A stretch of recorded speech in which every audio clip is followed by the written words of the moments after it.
PDA stands for Public Display of Affection, in case you didn't know. So what are you comfortable with? Holding hands or a light kiss? How about a passionate kiss at sunset at the end of a pier somewhere in Florida? Or is that starting to get gag-worthy? The Marriage Podcast for Smart People is designed to help busy couples like yourselves move away from conflict and unhappiness to build a marriage you'll love today and treasure for a lifetime. This podcast is made possible by listeners like you. Learn how you can help save marriages, prevent divorces, and keep families intact by going to oyf.support. Once again, that website is oyf.support. And now, here are your hosts, Caleb and Valinda Simone Gandel from Only You Forever.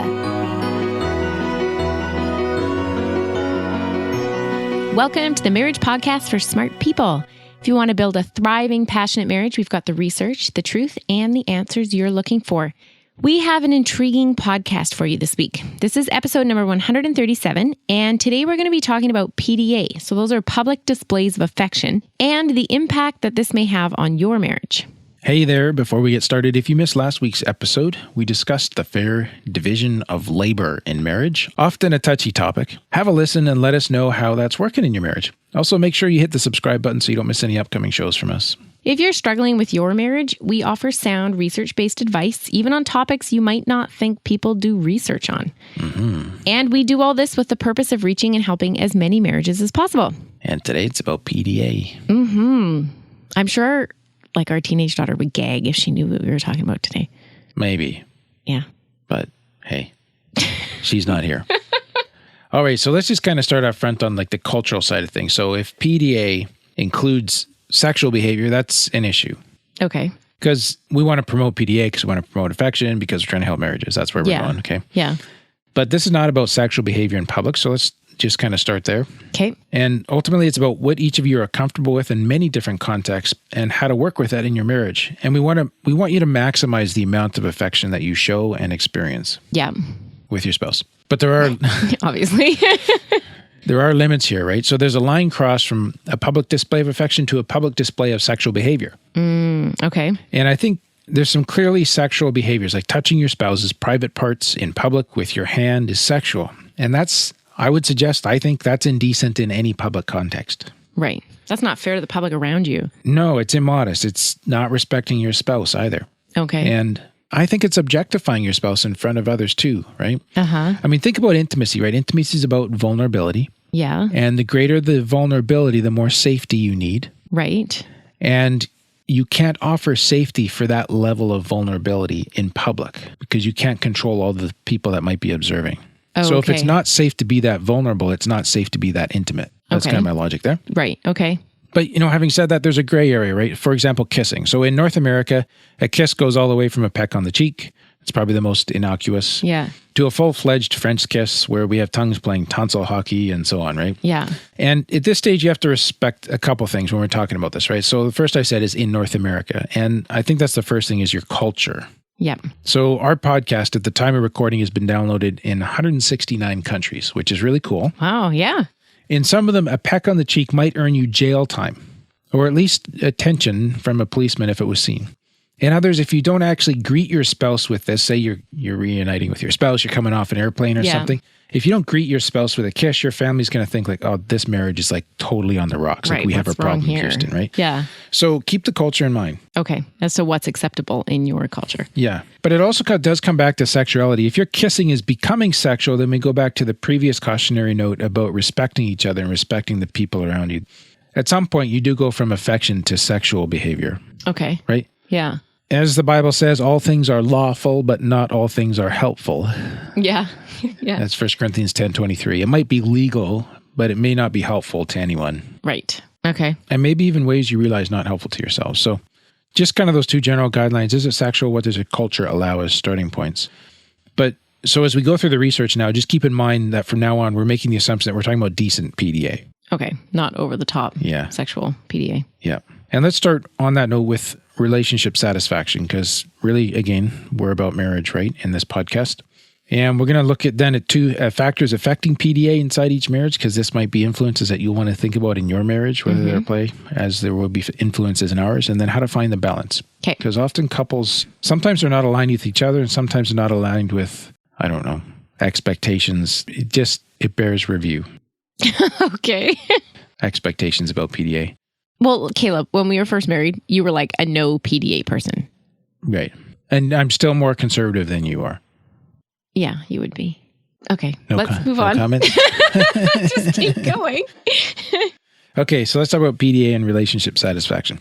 So the research shows that both private and public physical affection increases relationship satisfaction. Okay, here's a couple studies. One from 2011 learned that women experience higher relationship satisfaction, relationship commitment, and feelings of intimacy when private and public displays of affection were part of their marriage. Okay, makes sense. Agreed. Most couples believe that physical touch is a good thing. Agreed. And that's obvious to us, but it's not obvious to everyone. Okay. Necessarily. And I mean public physical touch. Okay. But research has shown that individuals believe physical affection to serve a causal role in enhancing the romantic relationships. So it warms things up when you're physically affectionate with each other. Okay. I agreed. And it's also something used as what researchers call a maintenance behavior, which is it just helps keep things warm in the marriage. Okay. So this isn't just kind of something researchers notice, like couples are doing this and they figured this out, as many of our listeners will have, right? Mm-hmm. And again, another study from 2003 found the same, that all types of physical affection were correlated with high satisfaction with the relationship and with the spouse. But they also found that physical affection improves conflict resolution, which is pretty cool. So while it had no effect on the frequency of conflict in the relationship, higher rates of cuddling and holding and kissing, private and public, were linked with greater ease of conflict resolution. Really? That's interesting. It's pretty cool. I think it ties back to the warmth in the marriage, right? So when you have good things going on, it's faster and easier to solve the difficult things that do arise. Right. Okay. And again, but it's reiterating what I've said elsewhere, which is this is not about the quantity of conflict. We're talking about solving the conflict as being the most important part. Right. Like resolving. Yeah. So a later study from the same researchers then showed other benefits to physical affection, including stress relief, decreased blood pressure, decreased anxiety and aggression, reduced sexual dysfunction, which is all cool. Those are huge benefits, yeah. Yeah. And the mechanism here is important too. So there's affection for affection's sake. But touch also has a huge supportive component because life is rarely just a walk in the park. Mm-hmm. Difficult things happen. And we all have big challenges that we're facing fairly constantly. And physical touch helps spouses feel supported and it reduces feelings of distress. It really helps in a very practical day-to-day way. And I love how this is just like physical touch. It's not like a sexual thing even. No. Like just a hand on your back or whatever, holding hands or... It can be something simple, right? Yeah. And it's supportive even if the receiving spouse did not ask for support. And they may not even perceive the touch as an attempt to comfort them. It seems like there's this unconscious thing that couples do to support each other, and it's a really good thing. It just helps. So it helps for supportive, like when times are difficult, as well as helping with marriage satisfaction. Okay. Now, having said that, there's often, differences again between couples, which is where we're going next.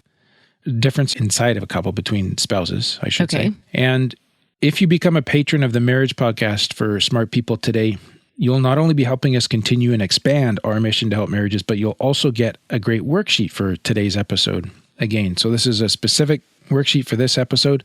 It takes our listeners through a conversation about PDA so that you both know where you're at. And it's really important that you have this conversation so that you're comfortable with each other in public. Because it's hard, like you might be, if your spouse has a different level of comfort with PDA than you do, and they reject an advance, if I can call it that, you may take that... rejection. Well, you may... See, that's exactly my point. You may take that personally, but it may actually just be more about their comfort levels. So you don't have to internalize it or take it personally. Right. So you can get this by becoming a patron of the Marriage Podcast for Smart People. We'll just take a quick 60-second break to talk about that. What happens when the fairy tale marriage meets reality? Too often, high expectations lead to disappointment, communication breaks down, and the struggles of day-to-day life become overwhelming, leaving you feeling lost and without hope. Unfortunately, marriage does not come with an instruction manual. Marriage troubles are deeply personal and can take a toll on you, your spouse, and your family. Counseling can be expensive and divorce is very costly. It doesn't have to be this way. Caleb and Valinda understand your pain and frustration. Their mission is to help save as many marriages as possible, and to date, thousands of couples are helped through their weekly podcast. But the most important marriage they want to help save is yours. With a minimum of a $10 investment a month, you gain access to exclusive bonus content and valuable information to help you succeed in your own marriage. Learn more about saving marriages and how you can help at oyf.support. That's oyf.support. You're listening to the Marriage Podcast for Smart People. Before the break, we were talking about benefits of PDA and how it really does have a positive impact on your marriage satisfaction. There's just so many good things about touch. There are. And this is not even getting into oxytocin and what the brain does with touch and all of those things. Mm-hmm. But we got to deal with this issue because couples might be feeling a little tension because one spouse is more comfortable than the other. So what? We wouldn't know anything about this. What impacts our different comfort levels, right?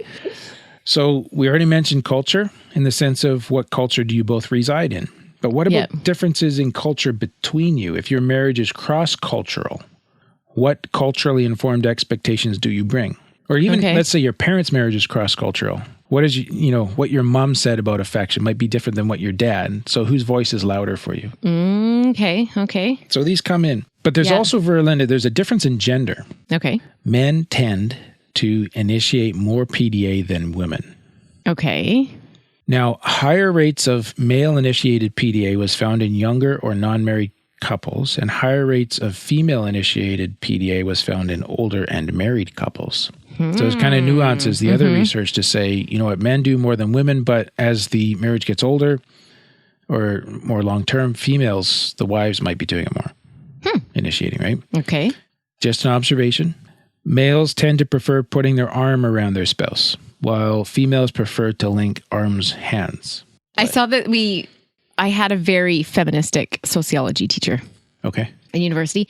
And in one of our textbooks, there was this picture of a couple sitting together chatting in a living room.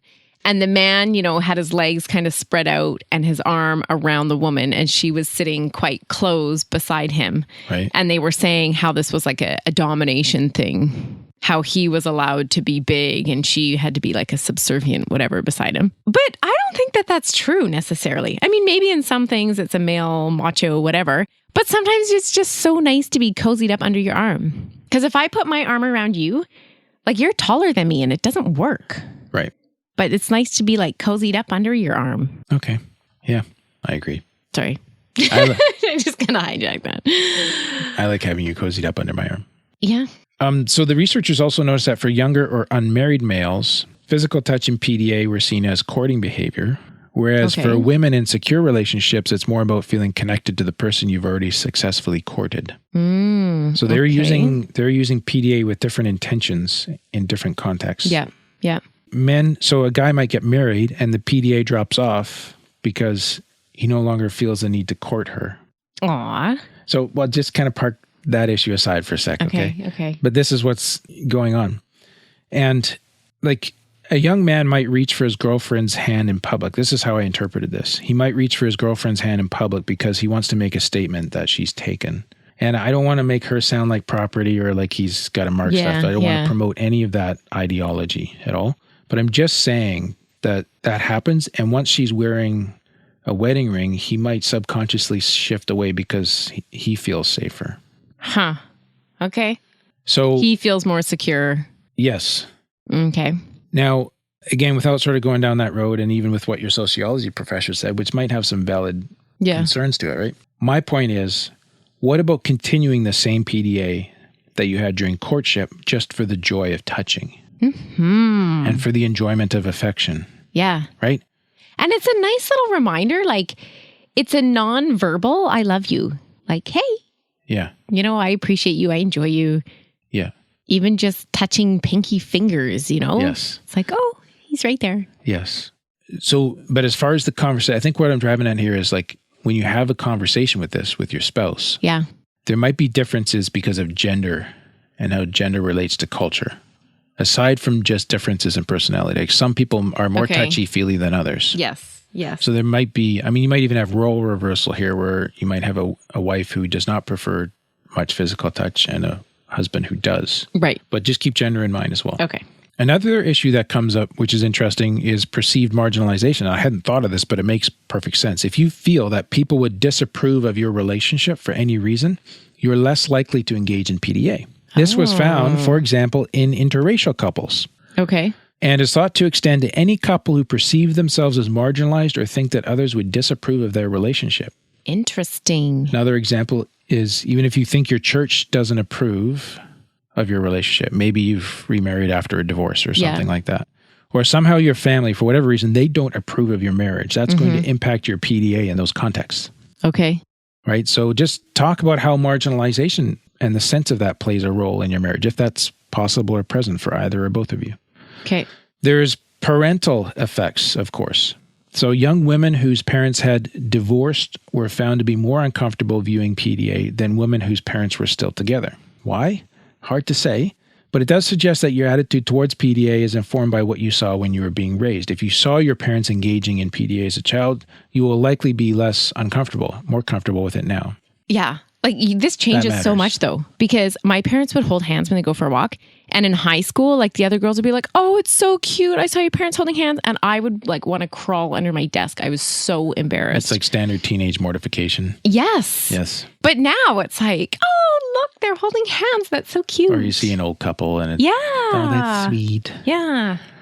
So parental effects, I would say, come into play like once you're married and a little bit older, or you don't even have to be married, but you can handle the fact that your parents appreciate each other. Yeah, but through that teenage stage is just way too gross to think about. And then there's danger arousal. What is that? Actually, this one's really interesting. Did you know that sexual arousal and physiological arousal in response to danger are sometimes hard to differentiate? They can touch the same part of the brain. Okay. So sexual activity in public may seem more sexually arousing because of the increased danger it presents. So it's risque, therefore it's a little more hot and spicy.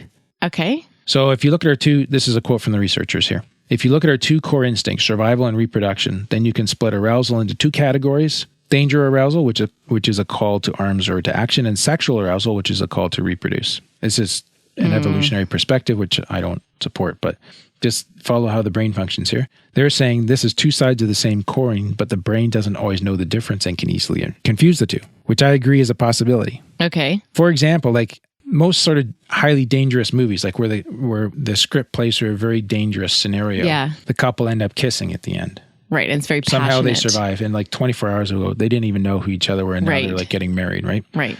And the reason why that appeals to people is because there is this thing, and it's also been shown, like for example, that perceptions of beauty go up when danger is felt. Really? Yes. Huh.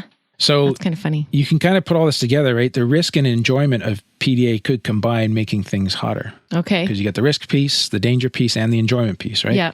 And it may lead to extreme PDA or sexual behavior in public. It's arousing, but it's probably something you actually want to watch out for. Right. Yeah. Interesting. Yes. So the question is, what's the right amount of PDA for you? And this gets interesting for a marriage therapist like myself, because if there's an imbalance in the couple and the desire for PDA, you can get into a pursuing distancing cycle that can end up being harmful for the relationship. So have you seen this? Like this imbalance of PDA? That is a good question. I've seen the cycle, but on other issues. So this was a new one for me to think that it could come through for PDA. Okay. But it does make sense. Okay. So, for example, if one spouse is pursuing, like is going for public displays of affection, physical touch, in order to feel connected, maybe they're in public, they want to feel safer, they want to feel closer. I don't know what's going on. And the other's withdrawing in order to feel comfortable. Then that comes as a feedback signal to the first spouse that there's some rejection going on, which means they're going to pursue stronger. And the other one is really be pushed out of their comfort zone, so they're going to pull back more. And boom, you have a negative cycle. Okay, Caleb, maybe you haven't actually like had a couple come to you with this, but I think we've lived this. Just saying. Where? Like when we were first married, I was like all about PDA, and you were like all about no PDA. Right. Yeah. And then I would be like so rejected because you wouldn't even give me a kiss. Right. Yeah, I remember that now. Yeah. So what's the solution, Mrs. Simone, you know? Well, I had to learn that you still love me, even if you wouldn't kiss me in public. Right. And I think But you have kind of come the other way too, where you've realized it's okay to touch. Yes. I mean, appropriately. In public. In public. Yes. And so I think that's kind of your answer then, right? Is But we had to figure out what the other person was comfortable with. Yep. Well, I had to push my comfort more for my side, right? Yeah. And realize that, like, you weren't asking me to do anything crazy in public. No. So it was a little bit uncomfortable for me, but I had to challenge myself. Yeah. But on your side, you had to realize you didn't need to internalize this as rejection. I know. But that's like, we don't need to tell everybody about this, but I just go there so fast. That's normal. Is it? It is. It's normal for everybody. Like, even for me, if something goes wrong in a marriage, we're kind of getting sidetracked a little bit here, but if something goes wrong in your marriage, you have to work hard to stay connected with what might be happening and open to what might be happening in your spouse's world that has nothing to do with you. Right. But it's just something going on for them. That's differentiation. Rather than going to, I've been rejected. There's something wrong with me. I just got rejected. Oh, yeah. For some reason, like, we default to that kind of selfish pattern, right? Where it must be about me somehow, even if it's bad. You know what I mean? Like, yeah. I don't know what that is. Okay. But anyways, in this kind of negative cycle, you end up pursuing your own needs at the expense of your spouse. Like, whether you're trying to become comfortable, so you're withdrawing. Yeah. Or you want the connection, so you're pursuing, but it's all about you. Harder. Yeah. Oh. Rather than extending safety and connection and acceptance, right? So it's you're no longer really, if you stop and think about it, you're no longer acting for the benefit of the relationship. It's only your own benefit that you're pursuing. Oh. Yeah, I don't really like to think about that. But yeah, I can see that. And so I think at the end of the day, it comes back to having a conversation. Mm-hmm. Which is acknowledging the unacknowledged. So what are the rules that you have formed based on your own expectations? What are the cultural values? Yeah, because if your spouse doesn't know the rules, like, it's hard to play the game. That's true. Or maybe they don't like the rules, but I mean, you can at least know if there are rules, you can talk about rules. Right. The unwritten. And decide what you guys want to do about them. Okay. There's cultural values kind of related to the rules issue and their impact on your comfort levels around PDA. Mm-hmm. And there's perceptions that you have about how others see your PDA as a couple. That comes into play here too. Okay. And then you also have your marriage cycle going on, which you can talk about too. And we've got to talk through these things because they matter, right? They're at play. This is all happening. Yeah. But I think it's also talking about what you like or dislike. And it's just saying things like, I like it when you hold my hand in the mall. It's saying things like, I like it when you kiss me like that, but not in public. Thank you very much. Right. Yeah. Or when you're out in public, you can respond to PDA by giving nonverbal cues like, purring or whatever your little kind of noise is that you appreciate something, or using body language that conveys relaxation or appreciation. Or, if we don't appreciate, we kind of do the stiff thing like, yes. Or just back off a little. I'm bored. Is that sending a clear signal? So for PDAs, you want balance, right? But in all kinds of affection, public and private, you want to develop this as a skill in your marriage. So we believe that more affection is better. Mm-hmm. It may mean more hand-holding publicly, but it doesn't mean that either of you should be pushed towards more inappropriateness. Mm-hmm. Or it discomfort. May be towards discomfort. But is this a healthy discomfort and you need to challenge yourself, or is this a discomfort because you are actually running into a genuine social problem or something like that, right? Okay. Because it is inappropriate. Yeah. Or is it appropriate but you're uncomfortable? That's where I got challenged, right? Okay. But, and of course, privately, there's really no social limits for the couple as to what your affection looks like. Okay, privately, yeah. Yep. In all of this, though, affection is this powerful resiliency factor for keeping you together in the face of conflict, in the middle of stressful life situations. It's good for your health. Mm-hmm. So more is better. Mm-hmm. So how much PDA is okay? That was our question. What's the answer? More? Oh, yeah. But more of the right kind. Yeah, more of the right kind. But I think that's going to look different for every couple. Right. Like, we can't dictate. Right. As much as I'd like to, because I'm all about, like, laying out. Oh, you'd make a fantastic dictator. Yeah, okay. Was that a compliment? Yeah, that didn't come out right, honey. Oh, I'm sorry. Well, let's wrap it up then. Okay. So we'd like to thank Patricia for becoming a patron since our last recording. We do appreciate you coming on board with monthly support. And again, along with all of our patrons that are listening today, we appreciate you guys so much for supporting our podcast from month to month so that we can keep reaching and influencing marriages. Yeah. I think actually on, what's today, Friday? I don't know. Today's Friday. Wednesday, I think we had a record day of downloads, 2,800 downloads in one day. Oh, wow. Which is outstanding. That's cool. We want to also shout out a huge thank you to Cass Fobbs, who left us a review on iTunes since we last recorded. It says, great practical stuff, 5 stars. This podcast is approachable, grounded in reality and biblically based. It's easy to listen to and totally digestible in each episode. I think any married couple can find great value in what you shared in this podcast. So that's cool. Yeah, thanks for leaving that review. We appreciate it. So I wonder who's grounded in reality versus approachable. I think we shouldn't go there. Thanks, Cass Fobbs. Speaking of not going there, next week we're talking about how to improve your marriage without dredging up the past. Is that even possible? Uh-huh. Find out next week. Are you not even going to give us like a little bit of a hint? No, it's a cliffhanger.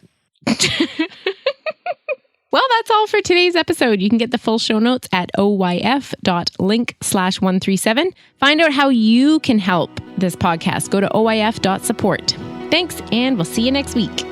The Marriage Podcast for Smart People is totally funded by listeners who support Caleb and Valinda in their mission to save marriages. If you would like to be part of this worthy cause, open your web browser to oyf.support. A minimum investment of $10 per month will help restore hope to married couples. Plus, as a patron, you'll gain access to exclusive bonus content and valuable information to help you succeed in your own marriage. Go to the website oyf.support now for more information. Thanks for listening to the Marriage Podcast for Smart People from Only You Forever.